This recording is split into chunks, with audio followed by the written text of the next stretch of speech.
Era disrupsi telah membawa paradigma baru bagi kehidupan umat manusia. Era disrupsi adalah era di mana segala kehidupan umat manusia menggeser aktivitas yang biasanya dilakukan di dunia nyata beralih ke dunia maya. Salah satu bentuk contoh dari era disrupsi adalah munculnya media sosial. Kemunculan media sosial dalam masyarakat memberikan pengaruh terhadap perilaku komunikasi masyarakat. Dari yang awalnya masyarakat yang biasa mendapatkan informasi dari media cetak beralih ke media digital.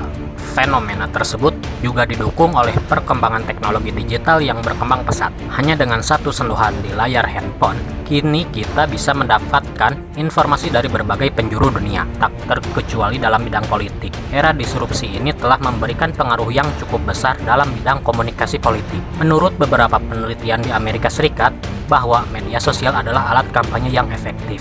Kehadiran media sosial membuat informasi politik tidak hanya semakin masif, tapi juga terdistribusi dengan sangat cepat dan interaktif. Dengan begitu, tidak sedikit politisi di berbagai negara memanfaatkan media sosial sebagai proses kampanye politik. Selain itu, media sosial juga mampu menjaring pemilih generasi milenial dan berbiaya murah. Dampak yang diberikan dari terjadinya era disrupsi, terutama kehadiran media sosial dalam bidang politik, terlebih dalam hal komunikasi politik, telah memberikan setidaknya 6 perubahan dalam praktik komunikasi politik. Pertama, dalam konteks ruang publik. Di masa lalu, ruang publik dalam komunikasi politik dipisahkan dengan tegas dalam 3 kategori, yakni komunikasi politik publik, pemerintah, dan pribadi. Pada era disrupsi ini, komunikasi politik tidak mengalami batasan pemisahan yang setajam sebelumnya. Komunikasi politik pribadi, semi publik, publik, dan pemerintah saling berbaur, terutama dalam penggunaan media sosial dalam kehidupan sehari-hari. Kedua, dalam dimensi sosial, pada era sebelum kehadiran media sosial, para aktor politik terhubung satu sama lain dalam hubungan komunikasi massa politik. Para aktor itu masing-masing mengambil peran yang didefinisikan secara tegas. Politisi bertindak sebagai sumber, wartawan bertindak sebagai komunikator, dan warga bertindak sebagai penerima. Pada era media sosial ini, karakteristik tersebut menjadi semakin kabur. Warga tidak hanya sebagai penerima, tapi juga sumber dan perantara. Organisasi politik dapat menjadi perantara atau penerima, dan organisasi politik dan warga negara dapat berkomunikasi secara langsung lewat media sosial.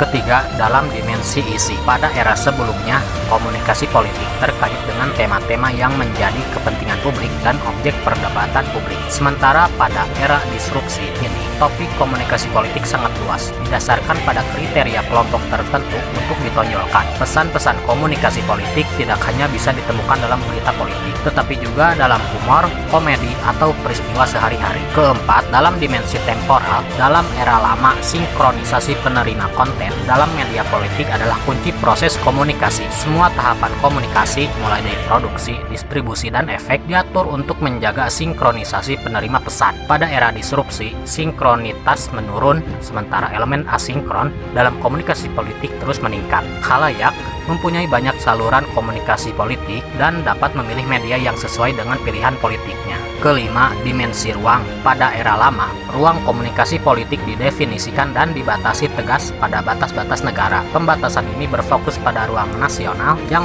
dicakup oleh sistem media masing-masing negara. Sistem media dibentuk oleh peraturan dalam bentuk legislasi nasional. Di era disrupsi, ruang yang tegas dalam bentuk sistem politik negara tertentu tidak lagi bisa digunakan. Lewat media sosial, warga bisa saling terhubung satu sama lain dengan negara dengan sistem politik yang berbeda. Individu di era digital juga menempati posisi sebagai aktor yang tidak kalah pentingnya dibandingkan dengan negara. Keenam, dalam dimensi teknis, pada era lama, teknologi penyiaran adalah teknologi komunikasi yang dominan. Pesan-pesan politik terutama disebarkan lewat televisi atau radio. Sementara pada era disrupsi, jaringan internet menjadi teknologi media terdepan. Lingkungan media baru ini menawarkan potensi yang sangat besar untuk aktor-aktor politik. Area teknologi telekomunikasi dan komputer yang sebelumnya terpisah menjadi konvergen membentuk lingkungan media baru. Kesimpulannya, era disrupsi ini memberikan dampak yang signifikan dalam praktik komunikasi politik, di mana pada era disrupsi ini memberikan perubahan pada komunikasi politik mulai dari dimensi ruang publik, dimensi sosial,